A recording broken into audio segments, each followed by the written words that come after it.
Яхшы агач, яхшы җимешләр, начар агач, начар җимешләр китерә, һәм сез аларны җимешләренә карап белерсез. A, O, B. Гомерен халыкны мәгърифәтле итү эшенә багышлаган Иван Яковлевның хезмәт агачы җимешле. Исән чагында ук Чуаш халкы аны ихтирам йөзеннән безнең патриарх дип атап йөрткән. Ни өчен чуашлар аны патриарх дип атыйлар? Чөнки Иван Яковлевич Яковлев үзенең халкына берничә бәйрәм бүләк иткән кеше. Берничә олы, хәтта даһи бүләк калдырып киткән кеше.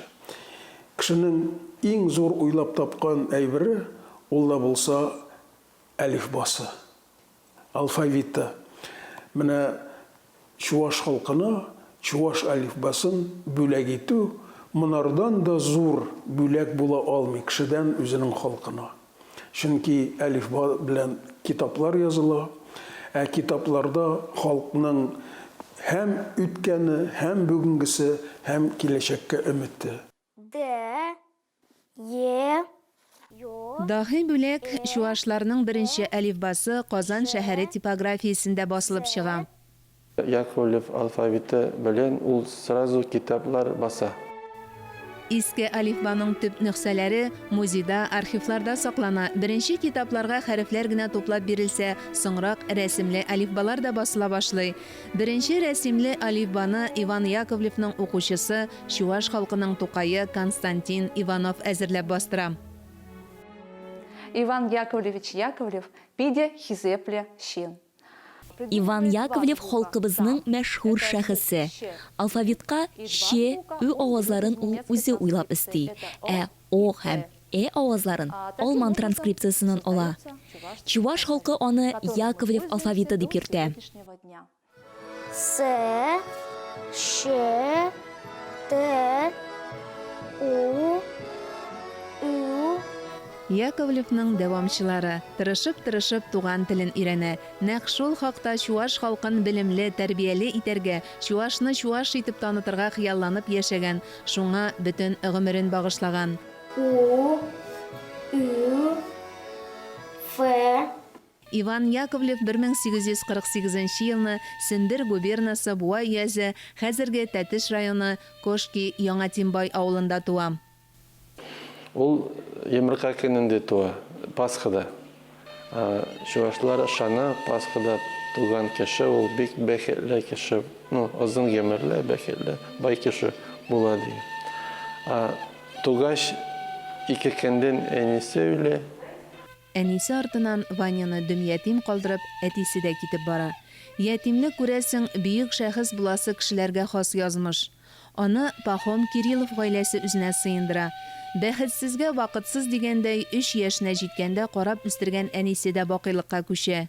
Дөрес, уллыкка алган гаиләдә бер кайчанда артык кашык дип кимсетелми. Үги бала икәнен үсеп җиткәч кенә белә. Тик әлегә аңа үсәргә, тәпиреп китәргә кирәк. Әмма Чуаш халкының мәгариф системасын аякка бастырган мәгърифәтче ни гаҗәп 4 яшендә дә мүкәлләп кенә йөри. Иртә блекеты куган вакытта урам уртасына чыгарып куялар да карап торалар ишек ягыннан нәрсә эшли бу.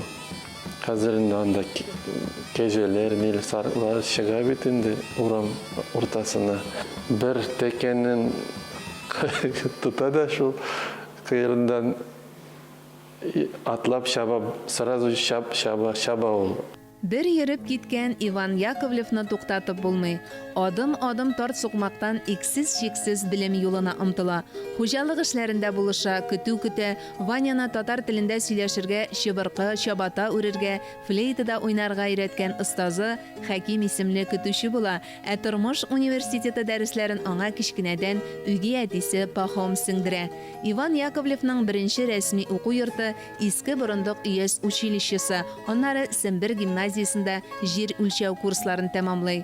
Чуаш халкын үз артыннан ияртерлек белемне Иван Яковлев Казанда ала.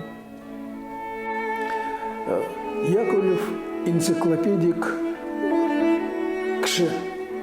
Үзенең теге ул барыбер университет белеме алган кеше бит. Аның мөмкинлекләре, теге акыл мөмкинлекләре, акыллык, мудрость дип әйтибез инде без. Формулашыр өчен аның бөтен мөмкинлекләре булган. Казандагы университетка кере. Университетка кере ул математический факультетка.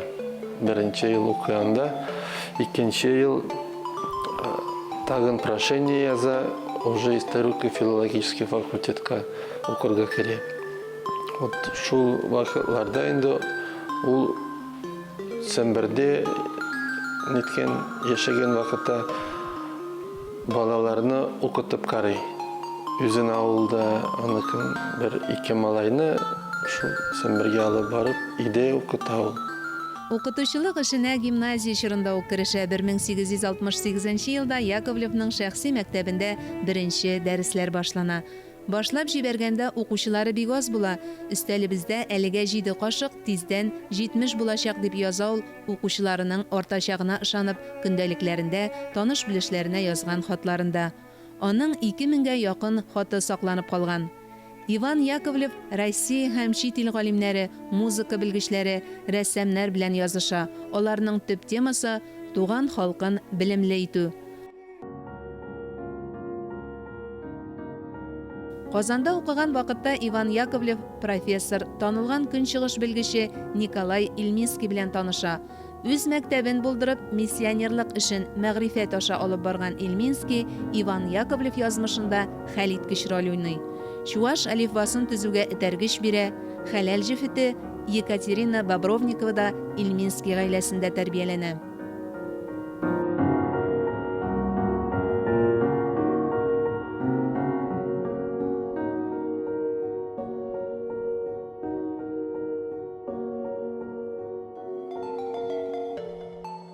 Чуваш халкын аң белемгә китерү турындагы хыялларын чынга ашырырга ярдәм иткән тагын бер шәхес Илья Ульянов. Ул Сембердә халык училищелары инспекторы вазифасын башкарырга керешә. Аның нинди якын кешеләре булган. Владимир Ильич Ленинның әтисе шулай ук аның дусы булган дип тә әйтергә мөмкин. Хезмәттәше булган дип әйтергә мөмкин. Җирле консерваторлар Мордва, Чуваш татарларны укырга, үзләренең милли мәдәниятен булдырырга сәләтсез дип санаган. Шовинистик максатлардан чыгып балаларны туган телләрендә укытуга ризасызлык белдергән. Илья Ульянов алар белән килешми һәм аның ярдәме белән Иван Яковлевның шәхси уку йорты Сембер Чуваш мәктәбе дип рәсмиләштерелә. Халык мәгарифе министрлыгыннан даими акчалата пособие ала башлый. 1878 елдан әлеге мәктәптә кызлар сыйныфы да ачыла. Аларны укыту эшендә хатыны Екатерина уң кулына әверелә. Яковлев школасының специфика бар шундай. Анда бит педагогларны гына әзерләмәгән, алар агроном, медицинское дело, анда шундай шул вакытларда кирәк булган бөтен эшне эшләй алган андый. Аның фермалары булган, үзенеке шул Чувашский школаныкы фермалары булган, җирләре булган, алар чәчкән, убират иткән, күлләрендә балык ниткән тотканалар, бик оркестр, симфонический оркестр даже булган шул Сембердәге Чуваш клубында. Анда укыган бөтен кыз, скрипкадан уйнарга белергә тиеш булган. Иван Яковлевның Сембер Чуваш мәктәбендә дөньяви фәннәр белән бер рәттән музыка дәресенә дә зур әһәмият бирелгән. 1913 ел Романовлар династиясенең олуг юбилее. Күпше бәйрәм ел буена сузыла. Михаил Глинка махсус «Жизнь за царя» операсын иҗат итә. Дөнья күләм танылу алган беренче милли операны Иван Яковлев мәктәбе оркестры да башкара. Гомумән, Сембер мәктәбендә патриотик тәрбиягә зур урын бирелә. Иван Яковлевның укыту һәм тәрбия алымнары бүгенге көндә дә актуальлыгын югалтмаган. Сембер мәктәбендә белем белән бергә чуваш теленә, милли мәдәниятка карата хөрмәт хисе тәрбияләнә. Яковлевның ул заман өчен алдынгы карашлы белем йортында чуашлар гына түгел, башка милләт балалары да укый. Ул аларны үзара аралаштырып, укыту системасына нигез сала. Укытучы иң әүвәл үз халкына, иленә тугрылыклы, әхлаклы булырга тиеш дип өйрәтә. Андык бит основной школа Семберде булган. Укытучылар әзерлеген школа Семберде була.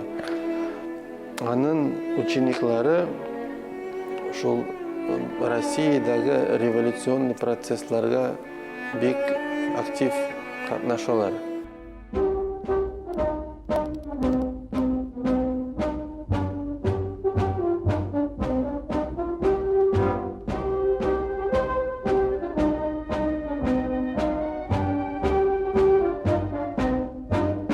Чебоксарда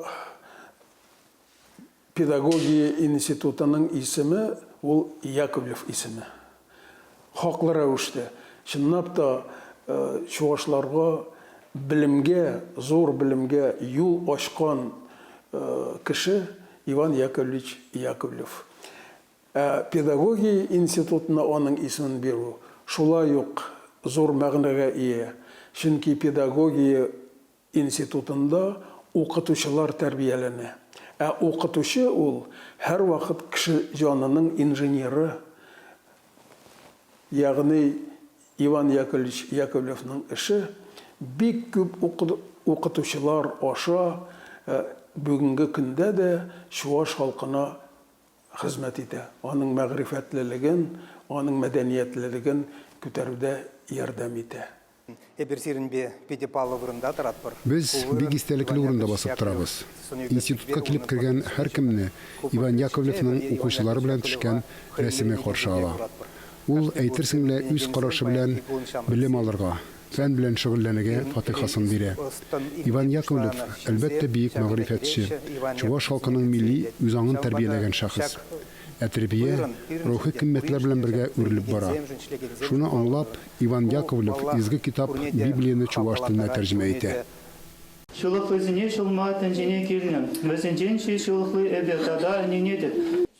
Ул үзегеннән тәрҗемә итмәгән, аныкын укучылары булышкан аларга. Константин Иванов, анда башка ниләр. Дини билим ул вакытта мәгариф системасының бер өлеше булган. Халык мәгарифе министры уку торышы сыйфатын тикшергән вакытта Сембер чуаш мәктәбе каршында ширкәү булырга тиешлеген искәртә. Мәктәп остаханәләре бинасы ширкәүгә үзгәртелә. Яковлев башлап йөрүендә ширкәү туган авылында да төзелә. Ул әле дә бар, әлбәттә яңадан таштан салынган.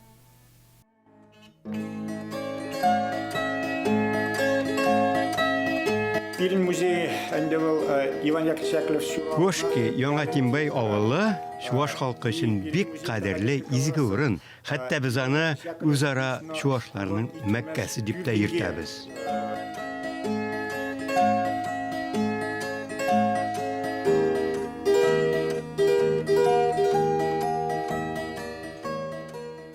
Татардың мәгърифәтчесе Каюм Насыри.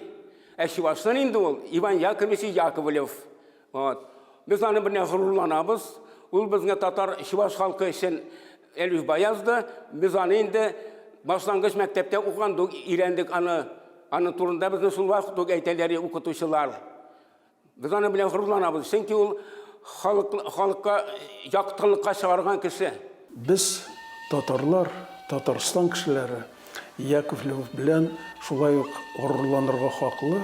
Чөнки ул безнең җиребездә дөньяга килгән, монда беренче белемен алган кеше, безнең Казан университетында укыган һәм эшчәнлеген кеше буларак, шәхес буларак, иҗтимагый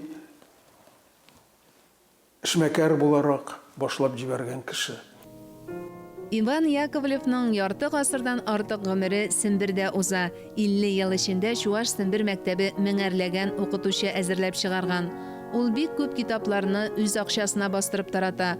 Яковлев җитәкләгән Сембер Чуаш укытучылар мәктәбе РСФСР мәгариф халык комиссары Анатолий Луначарский сүзләренә караганда, бөтен чуаш мәдәниятен торгызу чыганагы була. Этот музей создан в 1900 1991 елда Сембер Чуаш мәктәбе тарихына һәм аңа нигез салган Иван Яковлевка багышланган музей ачылды. Биредә аның эш кабинеты, кызлар сыйныфы, этнографик, тарихи документаль экспозицияләр. Ылыгайган көндә дә Иван Яковлев халкына хезмәт итүне дәвам итә һәм чуашларга васият язып калдыра. Ул чуваш халыкка язып калдыра хат, завещание. Шул завещаниедә миңа бигәше ул гаилә турында әйткән сүзләре. Гаиләгез көчле булсын, сезнең гаилә шундый көчле булгач, дәүләт тә көчле була дип. Мәгърифәтчелек эше сикәлтәләрсез булмый әлбәттә, әмма халкын мәдәниятле итү теләге шул кадәр көчле була ки, Иван Яковлев ару талуны белми эшли. Аның эшчәнлегеннән көнләшеп әләк язучылар да була. 2 тапкыр эш ачыла. Бары тик Ульянов Ленин ярдәме белән кулга алынмый кала. Әмма гаиләсе белән яшәгән йортыннан Сембердән китәргә мәҗбүр була ул. Гомеренең соңгы көннәре улы янында Мәскәүдә уза. Мин һәр сайын уйлыйм, вот Яковлев булман булса, нәрсә булыр иде безнең халык белә дип. Ничек тормышы, ничек туры барармы, кыбырылып китәрме дип. Вот һаман шундай уйларым минем бар. Чуваш халкы үзенә кирәк булган бер чорда, үзенең үсеш дәверендә Иван Яковлев йөзендә үзенә бер маяк тудырган. Хыдапалы, шемшепалы, ю, я. Ел сайын 25 апрельдә Чуашстан Республикасында Чуаш теле көне билгеләп үтелә. Бәйрәм көне итеп Иван Яковлевның туган көне сайлануы Чуаш халкының олуг мәгърифәтчегә рәхмәте. Иван Яковлевның рухи кыйлары искиткеч тирән. Ул бүген дә Чуаш халкының рухи сагында.